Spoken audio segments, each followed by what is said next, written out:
ఏంటి గన్ చూపిస్తున్నాను అనుకుంటారా? అవును, అది నిజంగానే గన్నే. కానీ గన్ను రూపంలో ఉన్నటువంటి జూబ్లీహిల్స్ నియోజకవర్గం మ్యాప్ అది.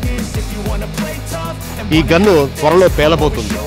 కానీ ఎప్పుడు పేలబోతుంది, ఎక్కడ పేలబోతుంది, ఎవరి మీదకు ఆ బుల్లెట్ దూసుకెళ్లబోతుందన్న విషయం మీకు క్లుప్తంగా ఈ కేకే వివరించబోతున్నాను. నేను మీ కేకే సర్వేస్ అండ్ స్ట్రాటజీస్ జూబ్లీహిల్స్ నియోజకవర్గం గురించి ఏం చెప్పబోతుందని కేవలం 4 లక్షల జూబ్లీహిల్స్ ఓటర్లు మాత్రమే కాదు, 4 కోట్ల తెలంగాణ ప్రజలు, ప్రతి తెలుగు వాడు కూడా వెయిట్ చేస్తున్నాడు. కానీ కేకే ఆల్రెడీ ఈ పార్టీ గెలవబోతుందని చెప్పారని, లేదు ఈ పార్టీ గెలవబోతుందని KK surveys and strategies already చెప్పిందని రకరకాల ఛానల్స్ లో రకరకాల విధంగా ఆల్రెడీ ప్రమోట్ చేసుకుంటారు, బ్రాండ్ ని యూజ్ చేసుకుంటారు. ఇవన్నీ పక్కన పెట్టి మనమే ముందుకొచ్చి ఎందుకు చెప్పకూడదు? క్రిస్టల్ క్లియర్ గా కుండ బద్దలు కొట్టినట్టు కేకే సర్వేస్ అండ్ స్ట్రాటజీస్ ఇప్పటి వరకు జూబ్లీహిల్స్ లో నిర్వహించినటువంటి ప్రతి శాంపుల్ ని, ప్రతి డేటాని, ప్రతి కోణంలో అనలైజ్ చేసిన ప్రతి ఇన్ఫర్మేషన్ ని మనం స్టడీ చేసినటువంటి గడిచిన 45 రోజులుగా ప్రతి డేటాని మనం ఎందుకు ప్రజల ముందు పెట్టకూడదని నేనే మీ ముందుకు వచ్చి క్లుప్తంగా వివరించబోతున్నాను. బ్యాక్గ్రౌండ్ తెలియని వాళ్ళకి ఇక్కడ కొద్దిగా ఒక 2 మినిట్స్ బ్యాక్గ్రౌండ్ చెప్పేదని ప్రయత్నిస్తాను. గడిచిన 3 సార్లు ఇక్కడ మాగంటి గోపీనాథ్ గారు ఇక్కడ ఎమ్మెల్యేగా కంటిన్యూ అవుతున్నారు.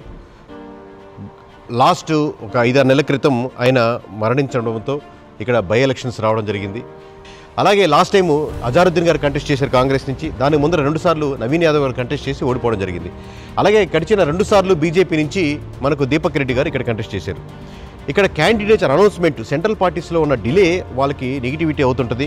అలాగే లోకల్ పార్టీకి ఉన్న అడ్వాంటేజ్ ఏంటంటే క్యాండిడేట్ ముందుగా అనౌన్స్ చేయడం వల్ల వాళ్ళు డోర్ టు డోర్ వెళ్ళడానికి, ఎలక్షన్ ఇంజనీరింగ్ ప్లాన్గా చేయడానికి, ఎవరీ బూత్ కవర్ చేయడానికి, స్ట్రాటజికల్గా ప్లాన్ చేసుకునేదానికి మోర్ అడ్వాంటేజ్ ఉంటుంది.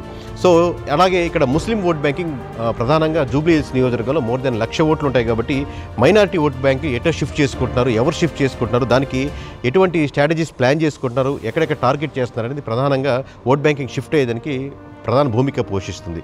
అలాగే ఒక క్యాండిడేట్ రైట్ అయినప్పటికీ కూడా ఒక పార్టీ మీద వ్యతిరేకత ఉంటే క్యాండిడేట్ ఎంత మంచి పర్సన్ అయినా, ఎంత రైట్ పర్సన్ అయినా, అది బీఆర్ఎస్ కావచ్చు, కాంగ్రెస్ కావచ్చు, బీజేపీ కావచ్చు, పార్టీ మీద ఉన్న వ్యతిరేకతను కూడా ఆ భారం కంప్లీట్గా క్యాండిడేట్ మీద పడి ఆ క్యాండిడేట్ బలంగా ఉన్నప్పటికీ కూడా దాన్ని పుష్ చేయడానికి చాలా కష్టసాధ్యం అవుతుంది. సో ఇవన్నీ చాలా సమీకరణాలు ఉన్నాయి. మరి ఏ డివిజన్లో ఎలా ఉంది, ఏ బూత్కి ఏ డివిజన్లో ఎక్కువ అడ్వాంటేజ్ పడుతున్నాయి, ఇవన్నీ మనం కూలంకుషంగా డిస్కస్ చేసుకోవాలంటే ఎవ్రీ డివిజన్ అనలిస్ట్ మనకు తెలుసుకోవాలి. చూద్దాం ఎవ్రీ డివిజన్ ఎలా ఉంది, ఏ పార్టీకి అడ్వాంటేజ్ ఉంది, ఏ పార్టీకి డిసడ్వాంటేజ్ ఉంది. చూద్దాం ఒక్కొక్కటిగా. బోరబండ ఎవరికి గుదిబండ కాబోతుంది, ఎర్రగడ్డ ఎవరి వైపు ఉంది, అలాగే మనం చూసుకుంటే రెహమత్ నగర్ జెండా ఎవరి వైపు రెపరెపలాడబోతుంది, అలాగే షేక్పేట ముఖ్యంగా ఎవరిని షేక్ చేయబోతుంది, అలాగే శ్రీనగర్ కాలనీ చిన్నదైనప్పటికీ ఎవరి వైపు చూస్తుంది, అలాగే మనకు వెంగళరావు నగర్ యొక్క సెటిలర్స్ ఎటువైపు మొగ్గు చూపుతున్నారు, యూసఫ్ కూడా యూత్ ఏ పక్షాన ఉంది. ఇలా మనం ప్రతి ఒక్కటి క్షుణ్ణంగా తెలుసుకుందాం. బోరబండ నుంచి మనకు యూసఫ్ కూడా వరకు ప్రతి ఒక్క డివిజన్ గురించి క్షుణ్ణంగా మాట్లాడుకుందాం. బోరబండ, మరి బోరబండ ఎవరికి గుదిబండ కాబోతుంది అనేది మనం క్లియర్గా తెలుసుకుందాం. గడిచిన ఎలక్షన్స్లో బీఆర్ఎస్కి 45.2% వస్తే ఈరోజు ఈ క్షణానికి 63.2% అంటే 18% ఓటింగ్ పర్సంటేజ్ ఆధిక్యత ఖచ్చితంగా క్రిస్టల్ క్లియర్గా మనకి ఇక్కడ కనబడుతుంది బీఆర్ఎస్కి. అలాగే మనకు కాంగ్రెస్కి చూసుకుంటే గడిచిన ఎలక్షన్స్లో 34.5% ఉంటే ఈరోజు ఈ క్షణానికి 31.6% అంటే లాస్ట్ పడ్డ ఎలక్షన్స్ కంటే కూడా ఇంకా 2.9% ఎలక్షన్స్లో ఈ క్షణానికి తగ్గేదానికి ఎక్కువ అవకాశం కనబడుతుంది. ఓవరాల్గా బీజేపీ చూసుకుంటే 15.4% ఉంటే ఇప్పుడు ఈ క్షణానికి 5.2% పడిపోతుంది. ఆల్మోస్ట్ 10% డిఫరెన్స్ మనకు కనబడుతుంది ఇక్కడ. సో ఓవరాల్గా బోరబండ పొజిషన్ మన 3 పార్టీలు పక్కన పెట్టి చూసుకుంటే బీఆర్ఎస్కి 63.2%, కాంగ్రెస్కి 31.6%, అలాగే బీజేపీకి 5.2%. అంటే ఇక్కడ ఖచ్చితంగా 31.6% ఓటింగ్ పర్సంటేజ్ ఆధిక్యత బీఆర్ఎస్కి మనకు క్లియర్గా కనబడుతుంది. బోరబండ గుదిబండ కాంగ్రెస్ వైపు అవుతుంది. బోరబండ జయం అనేది ఖచ్చితంగా బీఆర్ఎస్ వైపు ఉంది. రెహమత్ నగర్ జెండాలు ఎటువైపు రెపరెపలాడుతున్నాయో అనేది ఇప్పుడు మనం చూద్దాం. ఇక్కడ బీఆర్ఎస్ గడిచిన ఎలక్షన్స్లో 44.7% ఉంటే ఇప్పుడు ఈ క్షణానికి 45.6% అంటే ఆల్మోస్ట్ సేమ్గా ఉంది. లాస్ట్ ఎలక్షన్స్కి ఈ ఎలక్షన్కి పెద్ద డిఫరెన్స్ లేదు. దాదాపుగా 0.19% అంటే దాదాపు 1% మాత్రమే డిఫరెన్స్ చూపించబడుతుంది. అదే కాంగ్రెస్కి వచ్చే పనితే రెహమత్ నగర్లో 35.5% లాస్ట్ ఎలక్షన్స్లో ఉంటే ఈ ఎలక్షన్స్లో 51.1%, అంటే ఖచ్చితంగా 15.6% లాస్ట్ ఎలక్షన్స్ కంటే కూడా ఎక్కువ ఈసారి ఓటింగ్ పర్సంటేజ్ ఇంక్రీజింగ్ కనపడుతుంది ఇక్కడ కాంగ్రెస్కి. అలాగే బీజేపీకి వచ్చే పనితే ఇక్కడ లాస్ట్ ఎలక్షన్స్లో 15.3% ఉంటే ఈ ఎలక్షన్స్లో పూర్తిగా 3.3%కి, అంటే దాదాపుగా 12% గడిచిన ఎలక్షన్స్ కంటే పడిపోయి కేవలం ఇక్కడ 3.3% వచ్చింది రెహమత్ నగర్లో బీజేపీకి. సో ఓవరాల్గా ఇప్పుడు రెహమత్ నగర్ చూసుకుంటే బీఆర్ఎస్కి 45.6%, అలాగే కాంగ్రెస్కి 51.1%తో ఖచ్చితంగా రెహమత్ నగర్ %% పైన నాకు వస్తుందని కాంగ్రెస్ కంఠాపదంగా క్లారిటీగా క్రిస్టల్ క్లియర్గా ఇక్కడ చెప్పేదానికి అవకాశం ఉంది. ఓటింగ్ పర్సెంట్లో రెహమత్ నగర్ మోర్ దెన్ ½ % వస్తుందని, అలాగే బీజేపీకి ఇక్కడ కేవలం 3.3% వస్తుంది. అంటే ఓవరాల్గా కాంగ్రెస్కి వచ్చే మార్జిన్ బీఆర్ఎస్ కంటే కూడా మోర్ దెన్ 5% ఇక్కడ మనకు ఖచ్చితంగా క్రిస్టల్ క్లియర్గా కనబడుతుంది. సో ఇది రెహమత్ నగర్ పొజిషన్. శ్రీనగర్ కాలనీ, సోమాజిగూడ డివిజన్లో శ్రీనగర్ కాలనీ కూడా దీనికి ఎందుకు వస్తుంది? అన్ని డివిజన్ల కల్లా తక్కువ ఓట్ బ్యాంకింగ్ ఉన్నటువంటి ఈ శ్రీనగర్ కాలనీలో ఎలా ఉందంటే 2023లో దాదాపుగా 44.1% ఉన్నటువంటి బీఆర్ఎస్ ఈరోజు 61.9, అంటే దాదాపుగా 62% ఓటింగ్ పర్సంటేజ్ ఎరిగింది. అంటే దాదాపుగా 17.8% ఓటింగ్ పర్సంటేజ్ మనకు ఇక్కడ ఖచ్చితంగా ఇంక్రీజ్ కనబడుతుంది. అలాగే ఇక్కడ మనం కాంగ్రెస్ చూసుకుంటే 38.2 గడిచిన ఎలక్షన్స్లో ఉంటే ఇప్పుడు శ్రీనగర్ కాలనీలో 33.333 ఇక్కడ కరెంట్ పొజిషన్ కనబడుతుంది. అంటే దాదాపుగా 4.9%, అంటే 5% వరకు గడిచిన ఎలక్షన్స్ కంటే కూడా ఓటింగ్ పర్సంటేజ్ ఇక్కడ తగ్గుదల కనబడుతుంది. అలాగే మనకు బీజేపీకి వస్తే ఇక్కడ 14.6% లాస్ట్ టైం 2023లో ఉంటే ఇప్పుడు కరెంట్ పొజిషన్ 4.8%, అంటే దాదాపుగా 10% వరకు కోల్పోతుంది ఓటింగ్ పర్సంటేజ్లో బీజేపీ. సో ఇప్పుడు ఓవరాల్గా శ్రీనగర్ కాలనీ చూసుకుంటే బీఆర్ఎస్కి 61.9%, 33.3% కాంగ్రెస్కి, బీజేపీకి 4.8%, అలాగే ఎంఐఎం కంప్లీట్ కాంగ్రెస్ సపోర్ట్ చేస్తుంది కాబట్టి ఇక్కడ 0 కన్సిడర్ చేయడం జరుగుతుంది. అలాగే అదర్స్ 1 to 2% లోపలే ఉంది కాబట్టి అన్ని డివిజన్ లాగా ఇక్కడ కూడా 0 కన్సిడర్ చేస్తున్నాం. సో అంటే ఓవరాల్గా బీఆర్ఎస్కి 28.6% మార్జిన్ ఓటింగ్ పర్సంటేజ్లో ఓన్లీ శ్రీనగర్ కాలనీ వరకు మనకు ఖచ్చితంగా ఇక్కడ మంచి మార్జిన్ కనబడుతుంది. సో ఓవరాల్గా బీఆర్ఎస్కి ఇక్కడ 28.6% మార్జిన్ ఓటింగ్ పర్సంటేజ్లో చిన్నదైనప్పటికీ కూడా దీంట్లో ఎక్కువ మార్జిన్ మనకు చూపించగలుగుతుంది. ఇది సోమాజిగూడ డివిజన్ పొజిషన్. వెంగళరావు నగర్ మొత్తం నియోజకవర్గంలో ఎక్కువ సెటిల్స్ ఉన్నటువంటి నియోజకవర్గం వెంగళరావు నగర్. సో ఇప్పుడు చూద్దాం, బీఆర్ఎస్కి గడిచిన ఎలక్షన్స్లో 45.4% వస్తే ఇప్పుడు కరెంట్ పొజిషన్ 46.1%, అంటే దాదాపుగా సేమ్గా ఉంది, పెద్ద మార్పు లేదు గడిచిన ఎలక్షన్స్కి ఈ ఎలక్షన్స్కి. అలాగే కాంగ్రెస్ తీసుకుంటే మనం 36.5% లాస్ట్ టైం వస్తే ఈసారి బాగా పెంచుకుంటుంది. దాదాపుగా 48.5% ఓటింగ్ పర్సంటేజ్ వచ్చేదానికి అవకాశం ఉంది. అంటే దాదాపుగా 12% ఇంక్రీజ్ ఉంది గడిచిన ఎలక్షన్స్తో కంపేర్ చేసుకుంటే. ఓవరాల్గా మనం చూసుకుంటే బీఆర్ఎస్కి ఇక్కడ 46.1% ఉంటే కాంగ్రెస్కి 48.5% ఉంది.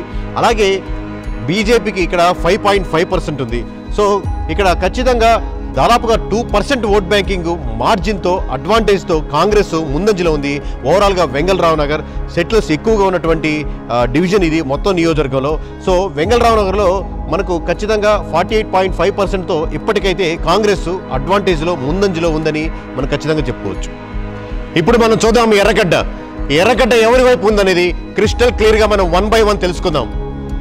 గడిచిన ఎలక్షన్స్లో బీఆర్ఎస్కి ఇక్కడ 45.8%, అంటే 2023లో 45.8% ఉంటే ఇప్పుడు 61.6%, అంటే 15.8% క్రిస్టల్ క్లియర్గా ఆధిక్యత కనపడుతుంది. గడిచిన ఎలక్షన్స్ కంటే కూడా ఇంకా మెరుగ్గా ఇక్కడ బీఆర్ఎస్ మనకు చూడగలుగుతున్నాం. అలాగే మనకు ఎర్రగడ్డలో కాంగ్రెస్ పరిస్థితికి వస్తే 2023లో 32.4% ఉంటే ఇప్పుడు కరెంట్ పొజిషన్ 31.7%, అంటే చిన్న డిఫరెన్స్తో మాత్రమే ఉంది. 0.7%తో గడిచిన ఎలక్షన్స్ కంటే తగ్గుదల కనపడుతుంది కాంగ్రెస్ పార్టీకి. అలాగే ఇక్కడ మనం బీజేపీకి వస్తే 14.3% 2023లో ఉంటే దాంట్లో సగం భాగం పడిపోయింది. ఆల్మోస్ట్ 6.7%, అంటే 7.6% తగ్గుదల కనపడి ఇప్పుడు కేవలం 6.7% మాత్రమే ఉంది. ఓవరాల్గా చూసుకుంటే ఎర్రగడ్డలో కంప్లీట్గా ఇప్పటి పొజిషన్ 61.6% బీఆర్ఎస్కి ఉంటే 31.7% కాంగ్రెస్కి ఉంది. అలాగే బీజేపీకి 6.7% ఉంది. ఎంఐఎం కంప్లీట్గా కాంగ్రెస్ సపోర్ట్ చేస్తుంది కాబట్టి అది జీరోగా చేశాం.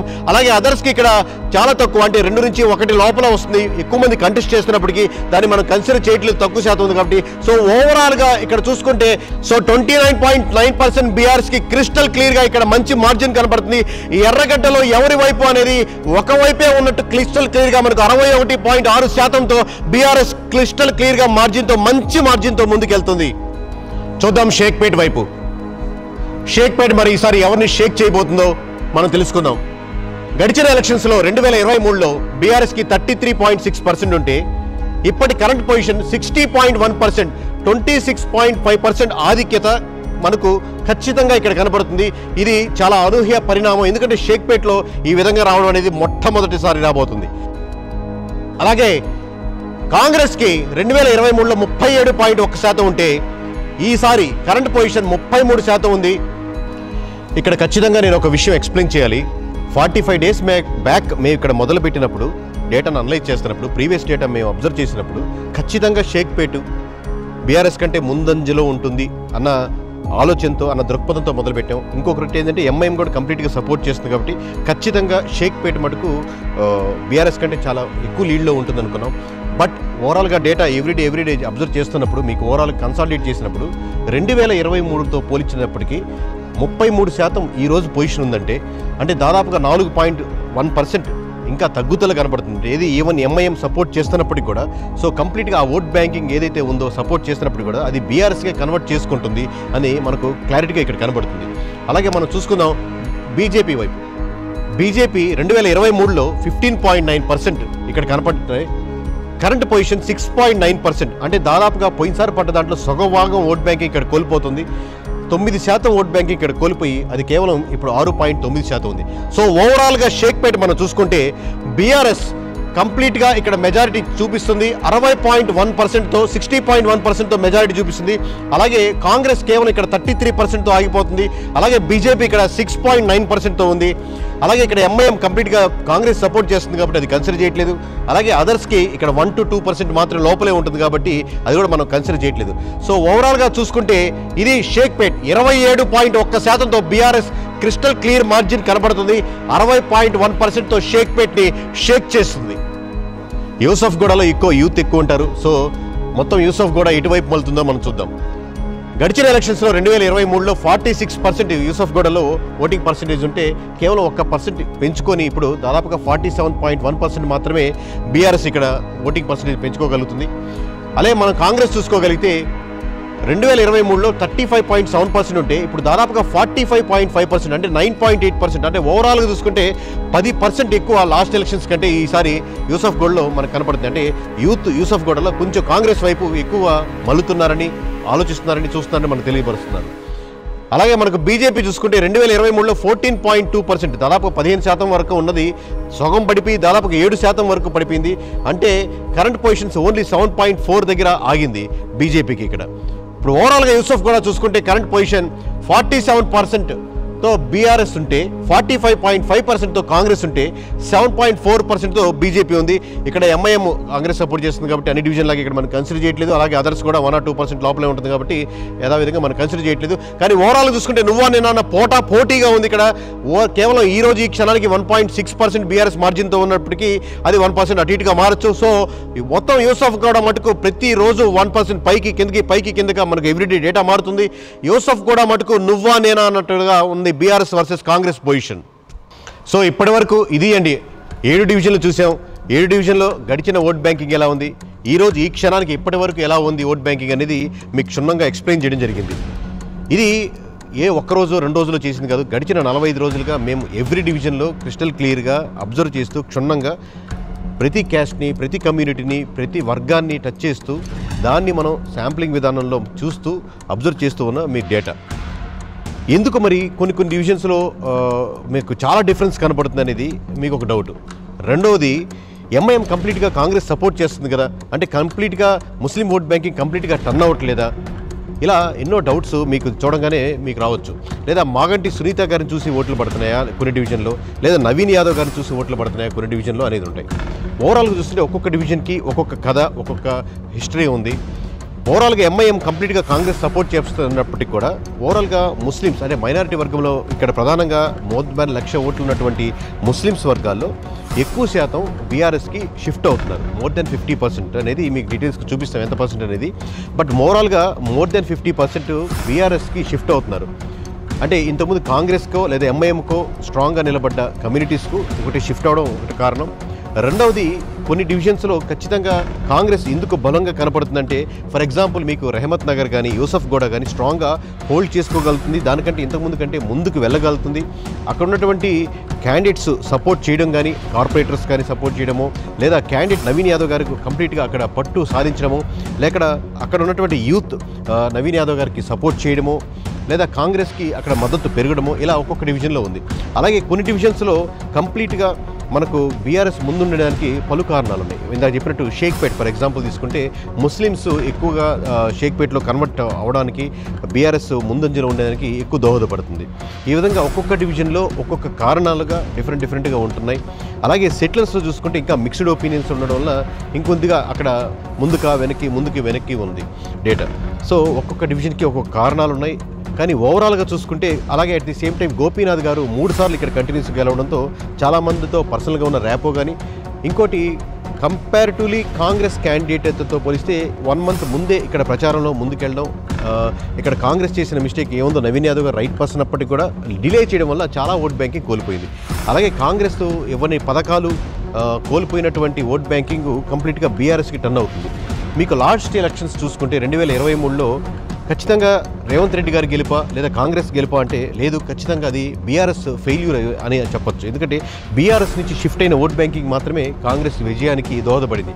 అలాగే ఈరోజు జూబ్లీ హిల్స్లో మీరు చూస్తున్న గెలుపోట్ల డిఫరెన్స్లో ఇంత డిఫరెన్స్ ఎందుకు రాబోతుంది, ఇన్ని డివిజన్లు ఎందుకు మార్పు వస్తుంది, ఇది కంప్లీట్గా బీఆర్ఎస్ గెలుపా అంటే ఇది కంప్లీట్గా కాంగ్రెస్ యొక్క ఫెయిల్యూరు లేదా గవర్నమెంట్ యొక్క ఫెయిల్యూర్లో ఓవరాల్గా దాని యొక్క షిఫ్టింగ్ ఓట్ బ్యాంకింగ్ బీఆర్ఎస్కి షిఫ్ట్ అవుతుంది.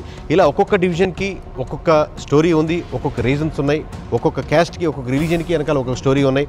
ఓవరాల్ ఓట్ బ్యాంకింగ్ వెనకాల డిఫరెంట్ స్టోరీ ఉన్నాయి. ఇది ప్రతి డివిజన్కి, ప్రతి వర్గానికి, ప్రతి కులానికి, ప్రతి మతానికి, ప్రతి సెక్షన్కి మారిపోతున్నాయి. సో ఓవరాల్గా చూసుకుంటే ఇప్పుడు మొత్తం మీద జూబ్లీ హిల్స్ నియోజకవర్గం గ్రాఫ్ ఎలా ఉంది, మేము గడిచిన అబ్జర్వ్ చేసిన ప్రతి డేటా అంటే 18వ తారీఖు సెప్టెంబర్ మీకు అబ్జర్వ్ చేస్తే దాని ముందు నుంచి చేస్తున్నప్పుడు కూడా మీకు ఎగ్జాక్ట్ డేటా అనేది ఇప్పుడు సీక్వెన్స్గా మేము ఏ డేటా అబ్జర్వ్ చేస్తున్నాం అనేది మీకు తేటతెల్లంగా మీ ముందు వివరించడానికి నేను ప్రయత్నిస్తాను. సో ఇప్పుడు ఓవరాల్గా గ్రాఫ్ చూద్దాం. మీకు జూబ్లీ హిల్స్ నియోజకవర్గంలో డేటాను కవర్ చేస్తే మీకు అర్థం అవుతుంది క్రిస్టల్ క్లియర్గా. 18వ తారీఖు సెప్టెంబర్ నుంచి ఇప్పటి వరకు డేటా ఎలా ఉంది, కాంగ్రెస్ గ్రాఫ్ ఎలా ఉంది, బీఆర్ఎస్ గ్రాఫ్ ఎలా ఉంది అనేది మీకు స్పష్టంగా తెలుస్తుంది. ఇది ప్రతి ఒక్క పాయింట్ని రోలింగ్ 7 days అంటారు. అంటే ముందు జరిగినటువంటి 7 రోజుల్ని కన్సాలిడేట్ చేసుకొని అప్పటి శాంపుల్ని మనం యావరేజ్ తీసుకుంటాం. లేదు సింపుల్గా అర్థమయ్యే భాషలో చెప్పాలంటే ఏ రోజుకి ఆ రోజు మీకు అర్థమయ్యే భాషలో తీసుకోవచ్చు. ఇలా చూసుకుంటే ఇప్పుడు మీకు చూడండి 23వ తారీఖు సెప్టెంబర్ పైకి లేచింది బీఆర్ఎస్, అలా 55%, 58%, 59% కలిగింది. మళ్ళీ ఎప్పుడైతే నవీన్ యాదవ్ గారు టికెట్ అనౌన్స్ చేశారు కాంగ్రెస్ తరపు నుంచి, అక్కడ మీకు క్లోజ్గా మార్జిన్ ఇప్పుడు చూడండి క్లోజ్గా వచ్చింది, అలాగే దగ్గరగా తీసుకొచ్చింది. ఆ టైంలో అన్స్టేబిలిటీ కనపడింది, దగ్గరికి వచ్చింది. కానీ మళ్ళీ గడిచిన 15వ తారీఖు, 16వ తారీఖు, 17వ తారీఖు, 18, 21, 22, 23, 30 తారీఖు వచ్చేసరికి, అంటే మనం ఇప్పుడు రికార్డ్ చేస్తున్న సమయంకి వచ్చేసరికి కరెక్ట్గా దాదాపుగా 17% డిఫరెన్స్ ఉంది. అంటే 37.8 కాంగ్రెస్ ఉంటే 55.2% దాదాపుగా బీఆర్ఎస్ ఉంది. అంటే దాదాపుగా 17-18% మీకు కనపడుతున్నప్పుడు చాలా హ్యూజ్ డిఫరెన్స్ అనమాట. మీకు కంపారిటివ్లీ బీజేపీ మధ్యలో క్యాండిడేట్ అనౌన్స్ చేసినప్పుడు కొద్దిగా పెరిగింది, దాదాపుగా 7%కి వచ్చింది. ఎంఐఎం ఇప్పుడు కన్సిడర్ చేయట్లేదు, ఎందుకంటే కంప్లీట్ కాంగ్రెస్ సపోర్ట్ చేస్తుంది కాబట్టి 17-18% ఇది వెరీ హ్యూజ్ పర్సెంటేజ్. ఇక్కడ 2 ఫ్యాక్టర్స్ మనం కన్సిడర్ చేయొచ్చు. ఒకటి గవర్నమెంట్లో ఉంది కదా, గవర్నమెంట్ అడ్మినిస్ట్రేషన్ పరంగా కానీ రకరకాల విధాలుగా దానికి ఫోర్స్ చేయడానికి కానీ దానికి అడ్వాంటేజ్ ఎక్కువ ఉంటుంది. కరెక్ట్ 100%. సో 3-4% లేదా 3-5% గవర్నమెంట్లో ఉన్న ఏ పార్టీకైనా ఒక యాడ్ అడ్వాంటేజ్ ఉంటుంది. ఆ 3% పుల్ చేయొచ్చు. At the same time other angle ఏంటంటే ఎనీ సర్వే నాట్ ఓన్లీ ఇక్కడండి, ఇండియాలో ఎక్కడ చేసినా మీకు అపోజిషన్ వాళ్ళకి, ఓడిపోతున్న వాళ్ళకి లేదా ఓడిపోయిన ఉన్న వాళ్ళకి దాదాపుగా 50% ఉంది అంటే దాదాపు అది 55% రియాలిటీ అనమాట. అంటే రియాలిటీలో ఉన్నదానికంటే కూడా తక్కువ చెప్తారు. ఎందుకంటే అపోజిషన్లో ఓడిపోయిన ఉన్న వాళ్ళకి మేము ఖచ్చితంగా ఆ పార్టీకి ఓటేస్తాం అని చెప్పిన దానికి డిఫరెన్స్ ఉంటుంది. సో మనకి యాక్చువల్లీ కనపడుతున్న దానికంటే ఇంకా ఎక్కువ ఉండొచ్చు. బట్ రేపు పొద్దున ఎలక్షన్స్ జరిగే దాంట్లో కాంగ్రెస్కున్న అడ్వాంటేజ్ బీఆర్ఎస్కి ఉండదు కాబట్టి అది తగ్గచ్చు. సో ఇక్కడ ఈ కాంగ్రెస్ పెంచుకునే 4%, బీఆర్ఎస్ కనపడిన 4%, ఈ రెండు సమానం అయిపోయి దాదాపుగా ఒక 2-3% ఇదే పర్సెంటేజ్లో రేపు పొద్దున ఆగేదానికి స్కోప్ ఉంది. ఈ రోజు వరకు చూసుకుంటే 17-18% డిఫరెన్స్ ఉందంటే ఇది హ్యూజ్ పర్సెంట్. దీన్ని తిప్పి మలచాలంటే దాదాపుగా అసాధ్యంలాగే ఉంటుంది. 17-18% కనపడుతుందంటే ఈ రోజుకి ఖచ్చితంగా జూబ్లీ హిల్స్లో గెలిచేదానికి బీఆర్ఎస్కే 100% స్కోప్ ఉంటుంది. ఈ క్షణానికి మనకు ఈ డేటా ఇలాగే కనపడే ఇదే ఫ్లో కొనసాగితే మటుకు ఆల్మోస్ట్ ఇంపాసిబుల్ కేసు ఇది రివర్స్ అవ్వడం. సో ఓవరాల్గా ఇదండి Jubilee Hills KK surveys and స్ట్రాటజీస్గా ఫైనల్ నెంబర్స్ మీ ముందు పెట్టడం జరిగింది. ఎక్కడెక్కడో ఎవరెవరో మన డేటాని లేకపోతే ఈ విధంగా ఉండొచ్చేమో చెప్పడం, లేకపోతే వేరే దాని గురించి అనలైజ్ చేయడం కాకుండా మేమే మీ ముందుకు వచ్చి ఇప్పటి వరకు మేము అబ్జర్వ్ చేస్తున్నటువంటి డేటా ఇది.